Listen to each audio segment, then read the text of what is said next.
അമ്മായി മരുമകളും പ്രശ്നം ഇല്ലാതിരിക്കണമെങ്കിൽ ഒരു നല്ല ഒറ്റമൂലി ഞാൻ പറഞ്ഞുതരാം. മഞ്ഞനാടിയിലെ ഉമ്മ പെങ്ങന്മാർ കേൾക്കാൻ വേണ്ടി പറയാം. ഉസ്താദേ, എന്റെ വീട്ടിൽ അമ്മായി മരുമകളും തമ്മിൽ ഒരു പ്രശ്നം ഉണ്ടാവാൻ പാടില്ല, ഞാനും എന്റെ അമ്മായിയും എപ്പോഴും ഹാപ്പിയിൽ വേണം എന്ന് നീയത്തോടുകൂടെ ഇരിക്കുന്ന ഉമ്മ പെങ്ങന്മാരെന്റെ സദസ്സിലുണ്ടെങ്കിൽ ഒരു നല്ല മരുന്ന് പറഞ്ഞുതരാം. അപ്പൊ അവരെക്കാളും വലിയ സന്തോഷം ഇവർക്കാ. കണ്ട മുഖത്തൊരു ഹാപ്പി കണ്ടില്ലേ? എന്തേ കാരണം? പ്രശ്നം അവർക്ക് തമ്മിലാണെങ്കിൽ ടെൻഷന് ഞങ്ങൾക്കാ ഉസ്താദേ, അല്ലേ? എന്താ കാരണം? ജോലിയും ചെയ്ത് കച്ചവടം ചെയ്ത് വീട്ടിലങ്ങ് കയറി ചെല്ലുന്ന സമയത്തുണ്ട് അല്ലാഹു റബ്ബി ഇവർ തമ്മിൽ വലിയ പ്രശ്ന. അപ്പൊ ടെൻഷൻ ആരാ? ടെൻഷൻ എനിക്കാണ്. ഞാനാണെങ്കിലും ഇന്ന് തീരെ കച്ചവടം നടന്നിട്ടില്ല എന്ന ടെൻഷനല്ല വീട്ടിൽ കയറുന്നത്. അപ്പൊ നോക്കും അതിനേക്കാൾ വലിയ ടെൻഷനാ വീട്ടിലെത്തിയ. അപ്പൊ ഈ ഒറ്റമൂലി ഒന്ന് പറഞ്ഞൊരു ഉസ്താദേ, അതിന് ഏറ്റവും നല്ല പരിഹാര മാർഗം അമ്മായിയുടെയും മരുമകളുടെയും ഖൽബ് ഒന്നിക്കണേ.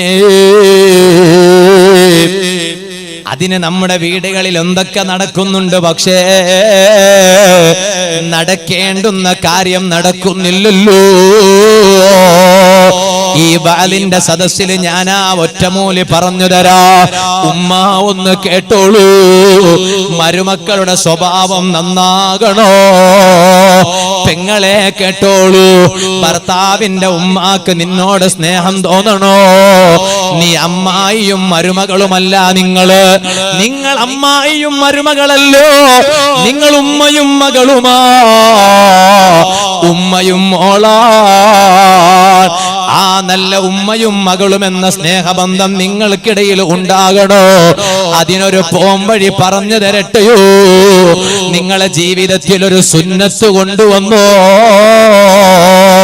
നിങ്ങളെ ജീവിതത്തിൽ കൈവിട്ടുപോയ ഒരു ഐച്ഛിക സൽക്കർമ്മമുണ്ടേ ഉമ്മ? ഒരു സുന്നത്തായ കാര്യമുണ്ടേ ഉമ്മ? ആ സുന്നത്തായ കാര്യം ജീവിതത്തിൽ പകർത്താൻ നോക്കിക്കോ. ഏതാണ് ആ സുന്നത്തായ കാര്യമെന്നറിയോ? മഞ്ഞനാടി പള്ളി മിനാറയുണ്ടല്ലോ, ആ മിനാരയിലൂടെ പുറത്തേക്ക് പരിസരങ്ങളെ മുഴുവനും പ്രകമ്പനം കൊള്ളിക്കുമാർ ഉച്ചത്തിൽ ഹയ്യ അലസ്വലാ ഹയ്യ അലൽ ഫലാഹ്, നിസ്കാരത്തിലേക്ക് വായോ ചെറുപ്പക്കാരാ, വിജയത്തിലേക്ക് വന്നോ ചെറുപ്പക്കാരാ. മഞ്ഞനാടി പള്ളി മിനാരയിൽ നിന്ന് പുറത്തേക്ക് മന്ത്രധ്വനികൾ അലയടിക്കുമ്പോ ചെറുപ്പക്കാരാകുന്ന ചെറുപ്പക്കാര് പള്ളിയിലേക്ക് വന്ന് ജമാഅത്തായി നിസ്കരിക്കുമ്പോ പറയട്ടെ ഉമ്മ പെങ്ങന്മാരോട്, നിങ്ങൾ പള്ളിയിലേക്ക് വരേണ്ടവരല്ല. ഇന്ന് ഞാനതാ ഒരു പ്രസ്താവന കണ്ടു. ഒരാള് പ്രസ്താവിക്കുകയാണ്, മുസ്ലിം സ്ത്രീകൾ പള്ളികളിൽ വന്ന് നിസ്കരിക്കണോ, ആരാധനാലയങ്ങളിൽ കയറി വരണോ? ഇവിടെ ഇസ്ലാമിന്റെ നിയമങ്ങൾ പറയാ, രാഷ്ട്രീയക്കാർക്ക് അധികാരമില്ല. ഇസ്ലാമിന്റെ നിയമം പറയേണ്ടത് പണ്ഡിതന്മാരാണ്. സാധാരണക്കാർക്ക് ഇസ്ലാമിന്റെ നിയമം പറയാനുള്ള കേൾപ്പില്ല. എന്തുകൊണ്ടെന്നറിയോ?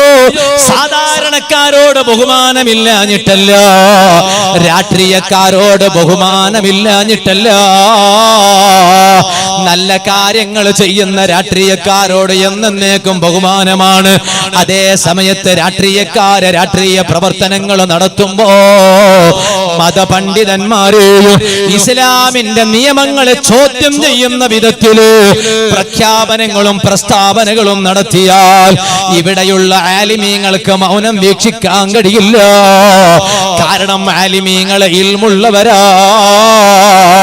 ഒരു പെണ്ണ് ജമാഅത്തിന് വേണ്ടി പള്ളിയിൽ വരണോ വേണ്ടേ?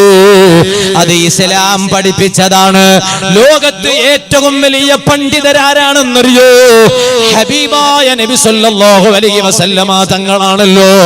ഹബീബായ തങ്ങളെ പ്രഖ്യാപിച്ചതാണല്ലോ, വബുയൂതുഹുന്ന ഖൈറുൽ ലഹുന്ന.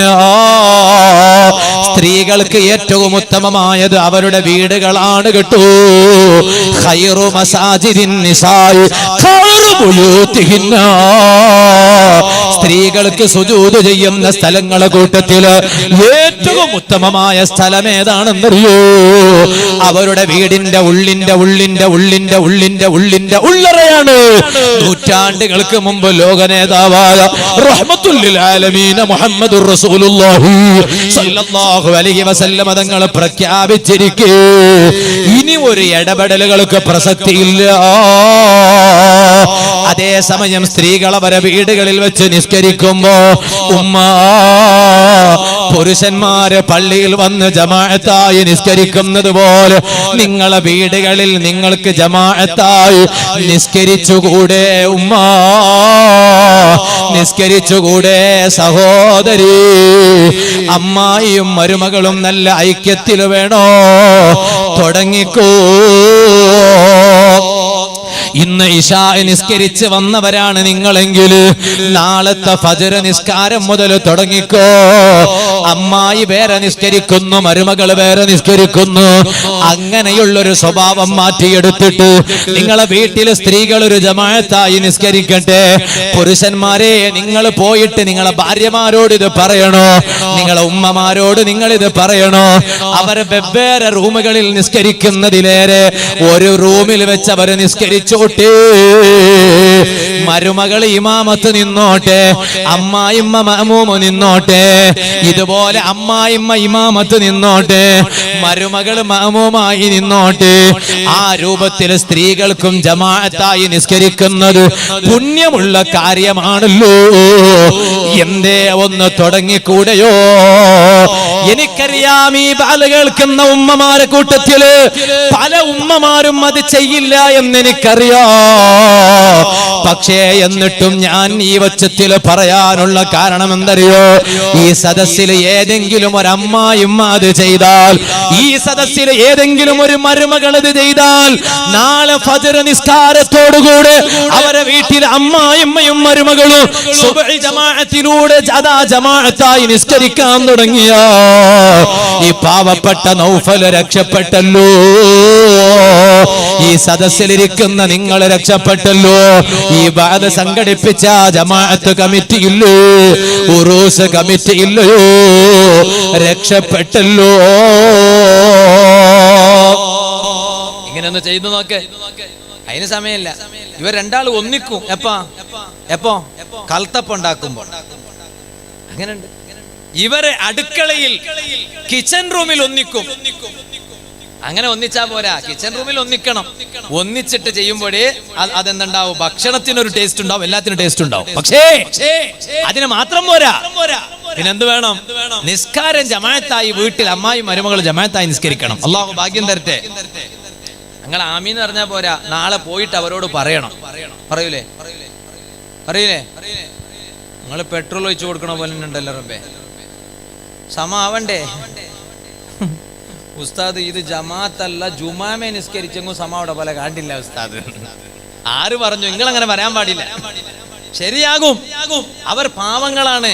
ഉമ്മമാര് സഹോദരിമാർ എന്ന് പറഞ്ഞാൽ അവരത്ര പാവങ്ങൾ വേറെ ആരുമില്ല. വെറും പാവാണ് അവർ. അല്ലാഹു തആല അവർക്ക് ബർക്കത്ത് ചെയ്യട്ടെ. അവർക്ക് ആമീൻ പറയാം. അല്ലാഹു തആല അവർക്ക് സന്തോഷം നൽകട്ടെ.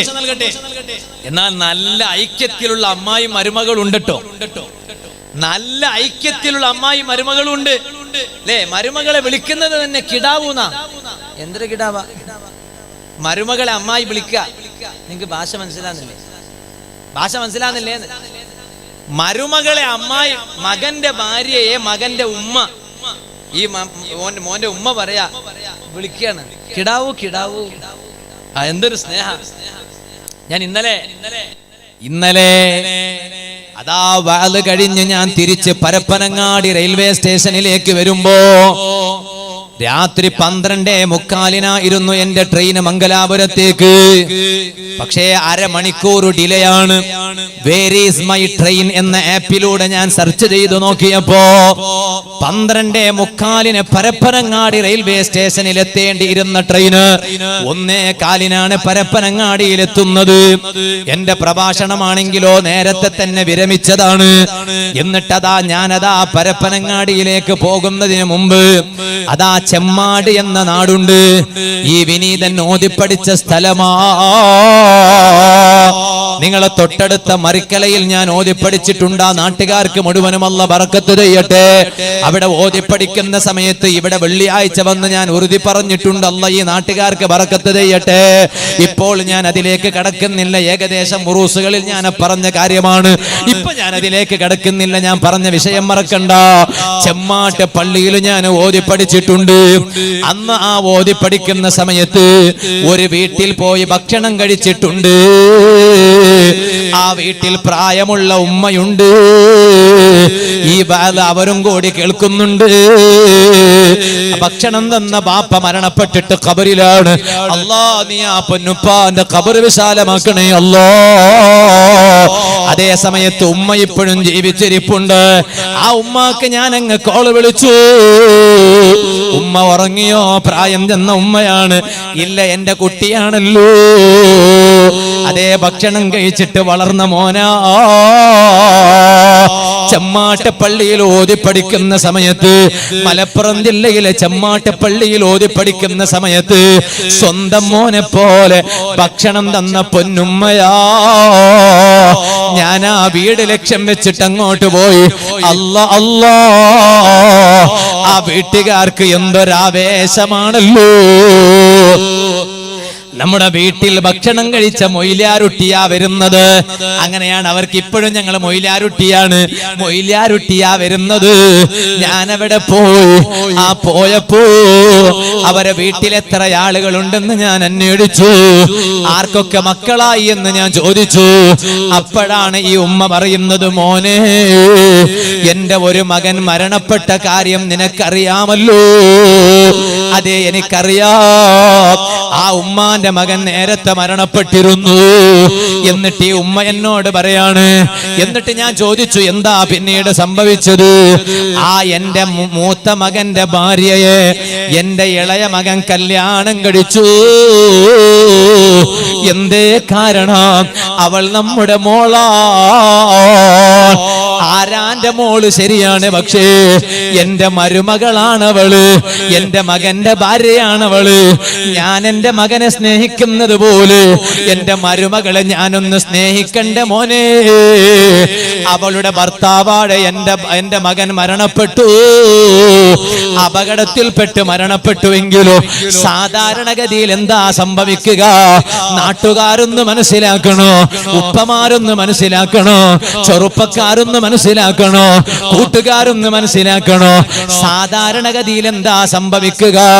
അതേ മകന്റെ ഭാര്യ മരണപ്പെട്ടാൽ അവളുടെ ഹിദ്ദ കഴിഞ്ഞാൽ അവളെ വേറെ ആരെങ്കിലും കല്യാണം കഴിഞ്ഞു പോകും.